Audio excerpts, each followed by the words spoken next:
Okay, Shooting an Elephant by George Orwell. Circulated in 1936, so I assume published in the same year.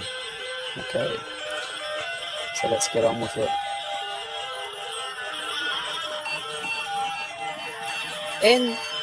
In Mole Mine, in Lower Burma, I was hated by large numbers of people.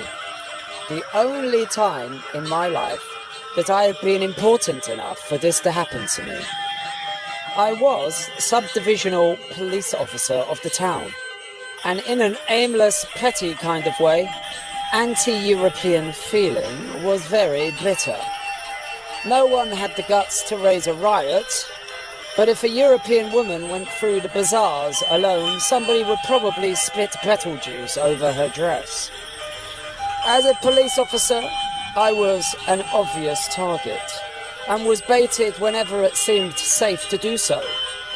When a nimble Burman tripped me up on the football field, and the referee, another Burman, looked the other way, the crowd yelled with hideous laughter. This happened more than once. In the end, the sneering yellow faces of young men that met me everywhere, the insults hooted after me when I was at a safe distance, got badly on my nerves. The young Buddhist priests were the worst of all. There were several thousands of them in the town, and none of them seemed to have anything to do except stand on street corners and jeer at Europeans.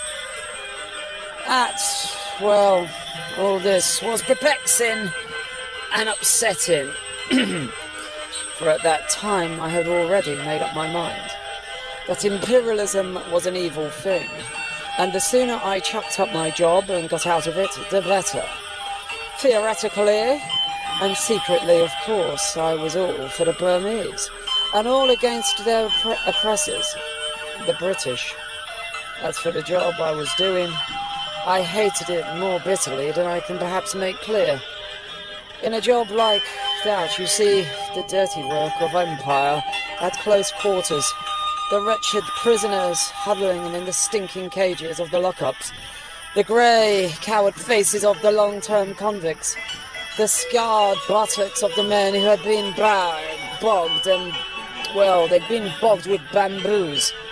All these oppressed me with an intolerable sense of guilt, but I could get nothing into perspective. I was young and ill-educated, and I'd had to think out my problems in the utter silence that is imposed on every Englishman in the East. I did not even know that the British Empire is dying, still less did I know that it is a great deal better than the younger empires that are going to supplant it. All I knew was that I was stuck between my hatred of the empire I served and my rage against the evil-spirited little beasts who tried to make my job impossible. With one part of my mind I thought of the British Raj as an unbreakable tyranny, as something clamped down in secularum upon the will of prostrate peoples. With another part, I thought that the greatest joy in the world would be to drive a bayonet into a Buddhist priest's guts, feeling like these are the normal byproducts of imperialism. Ask any Anglo-Indian official, if you can catch him off day. One day, something happened, which in a roundabout way was enlightening. It was a tiny incident in itself, but it gave me a better glimpse than I had had before of the real nature of imperialism, the real motives which despotic governments act. Early one morning, the sub-inspector at a police station, the other end of the town, rang me up on the phone and said that an elephant was raging the bazaar. Would I please come and do something about it? I did not know what I could do, but I wanted to see what was happening, and I got onto a pony and started out.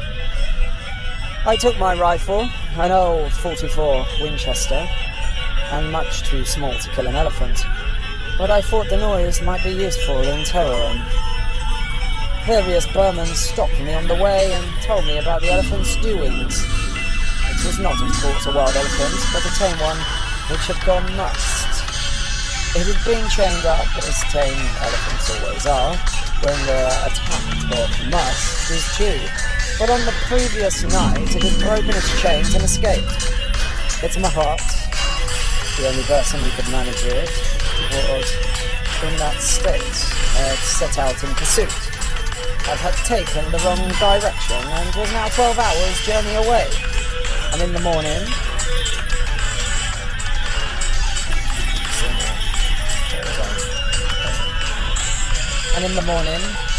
the elephant had suddenly reappeared in the town. The Burmese population had no weapons and were quite helpless against it. It had already destroyed somebody's bamboo hut, killed a cow and raided some fruit stalls and devoured the stock. Also, it had met the municipal rubbish van, and when the driver jumped out and took to his heels, had turned the van over and inflicted violences upon it. The Burmese sub-inspector and some Indian constables were waiting for me in the quarter, where the elephant had been seen. It was a very poor quarter, a labyrinth of squalid bamboo huts, thatched with palm leaf, winding all over the steep hillside. I remember that it was a cloudy, stuffy morning at the beginning of the rains. We began questioning the people as to where the elephant had gone, and as usual failed to get any definite information. That is invariably the case in the East. The story always sounds clear enough at a distance, but the nearer you get to the scene of events, the vaguer it becomes. Some of the people said that the elephant had gone in one direction. Some said that he had gone in another. Some professed not even to have heard of any elephant. I had almost made up my mind that the whole story was a pack of lies, when we heard yells a little distance away. There was a loud, scandalized cry of "Go away, child, go away this instant." And an old woman with a switch in her hand came round the corner of a hut, violently shooing away a crowd of naked children. Some more women followed, clicking their tongues and exclaiming. Evidently there was something that the children ought not to have seen. I rounded the hut and saw a man's dead body sprawling in the mud.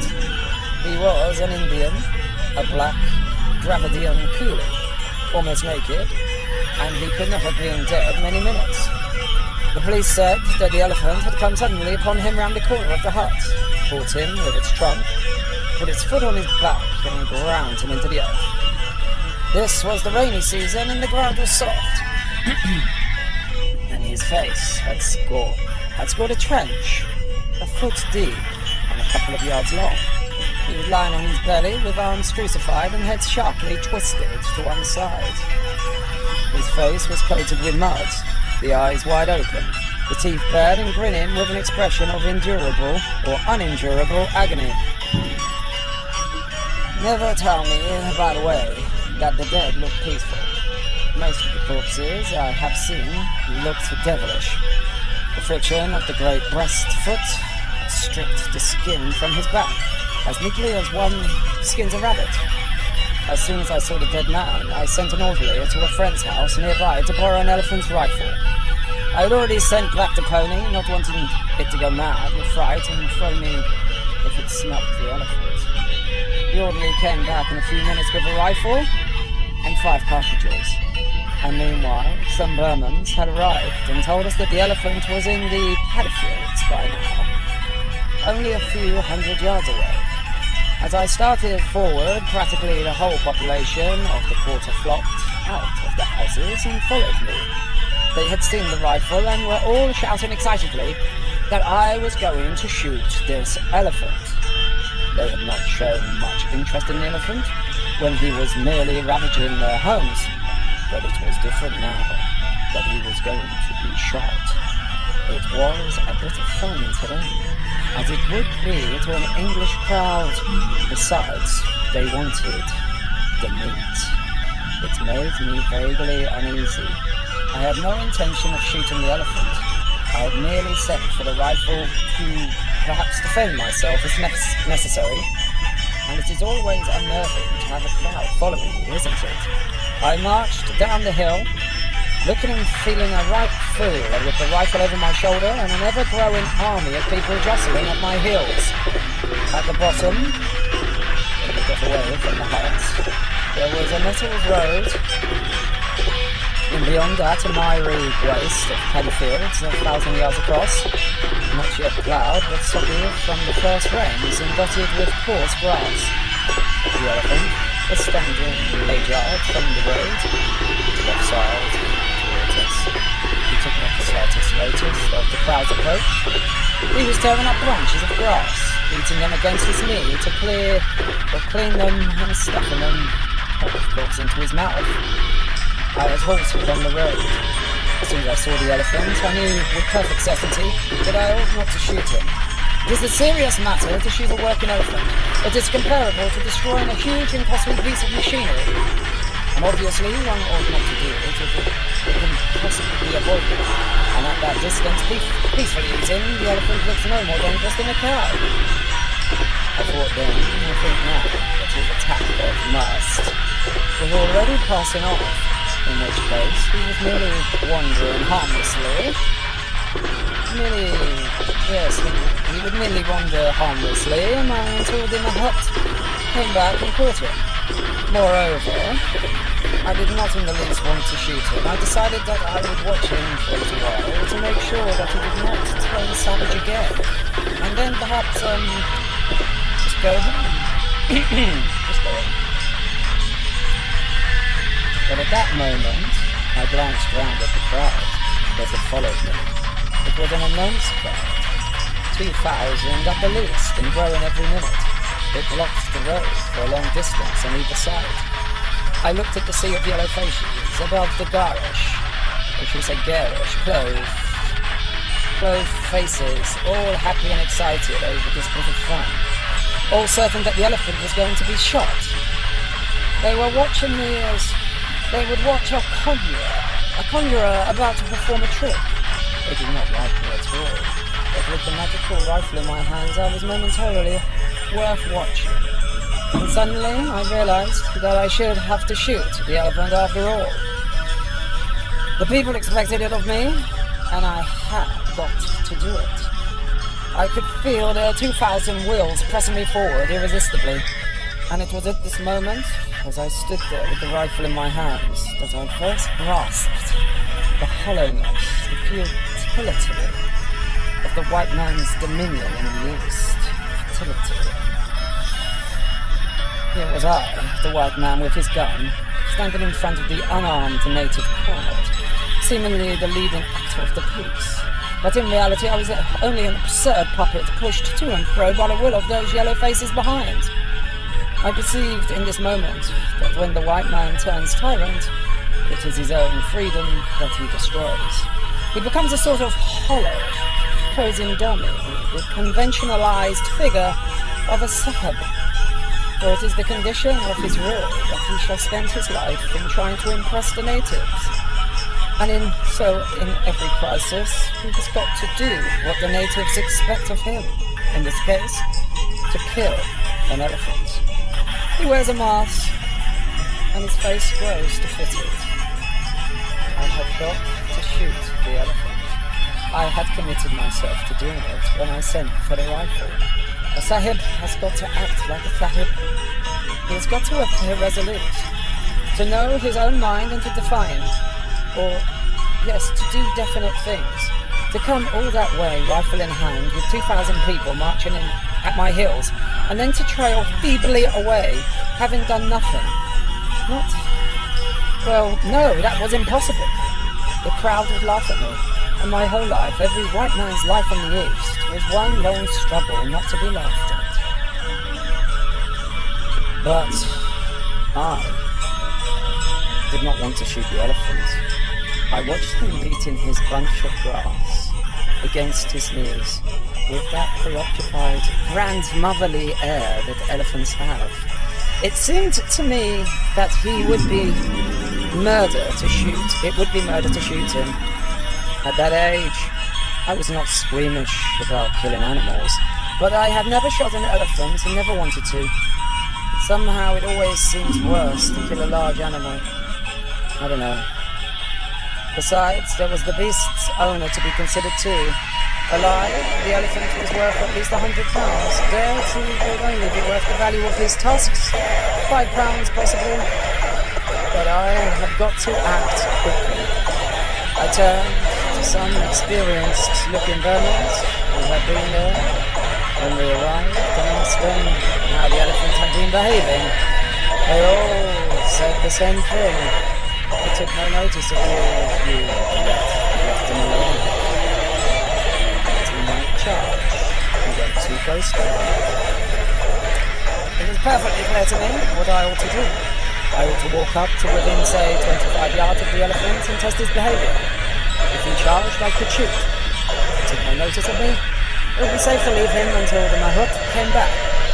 But also I knew that I was going to do no such thing. I was a poor shot with a rifle anyway, and the ground was soft mud into which one would sink at every step.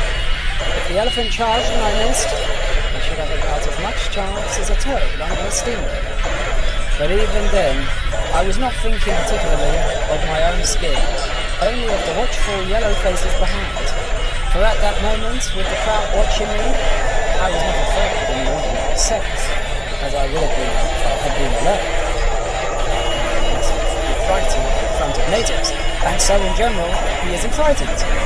The sole thought in my mind was that if anything went wrong, those 2,000 Burmans would see me pursued, caught, trampled on, and reduced to a grinning corpse at the insigniam up the hill. And if that happened, it was quite probable that some of them would laugh. That would never do. There was only one alternative.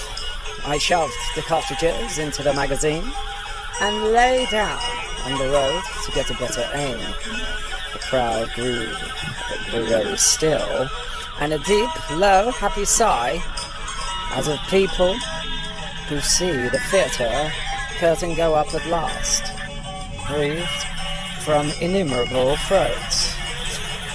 They were going to have their bit of fun after all.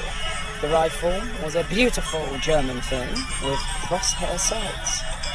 I did not then know that in shooting an elephant, one would shoot to cut an imaginary bar, running from earhole to earhole. I ought, therefore, as the elephant was sideways on, to have aimed straight at his earhole. Actually, I aimed several inches in front of his, or in front of theirs, thinking the brain would be further forward. When I pulled the trigger, I did not hear the bang or feel the kick. One never does when a shot goes home.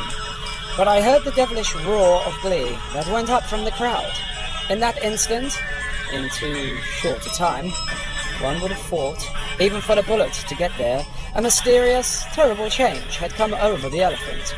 He neither stirred nor fell, but every line of his body had altered. He looked suddenly stricken, shrunken, immensely old, as though the frightful impact of the bullet had paralyzed him without knocking him down. At last, after what seemed a long time, it might have been 5 seconds, I dare say, he sagged flabbily to his knees. His mouth slobbered. An enormous senility seemed to have settled upon him. One could have imagined him thousands of years ago, or thousands of years old even. I fired again into the same spot. At the second shot, he did not collapse, but climbed with desperate slowness to his feet, and stood weakly upright, with legs sagging and head drooping. I fired a third time. That was the shot that did it for him. You could see the agony of it jolt his whole body and knock the last remnant of strength from his legs. But in falling, he seemed for a moment to rise. For as his hind legs collapsed beneath him, he seemed to tower upward like a huge rock toppling, his trunk reaching skyward like a tree. He trumpeted for the first and only time, and then down he came, his belly towards me, with a crash that seemed to shake the ground even where I lay. I got up, The Burmans were already racing past me across the mud. It was obvious that the elephant would never rise again, but he was not dead. He was breathing very rhythmically, with rattling gasps, his great mound at the side painfully rising and falling. His mouth was wide open. I could see far down into the caverns of pale pink throat.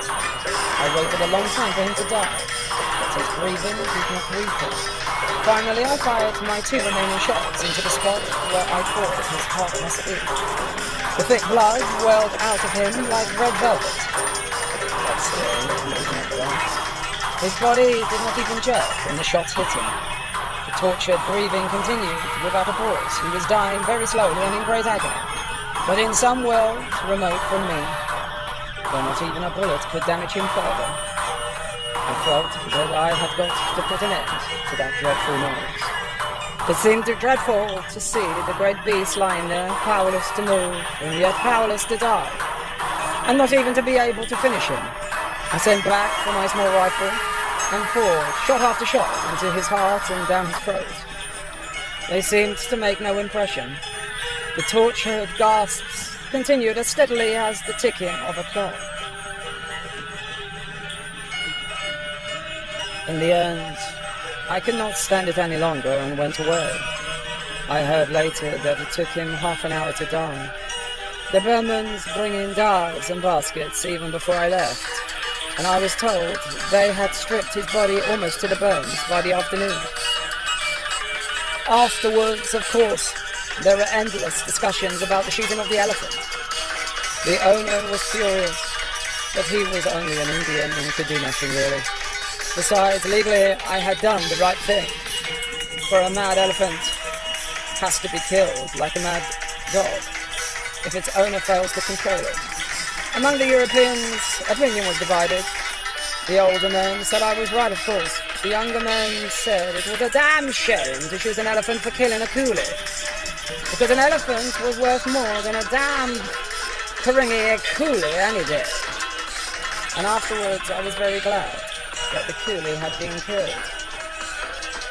It put me legally in the right, and it gave me a sufficient pretext for shooting the elephant in the first place.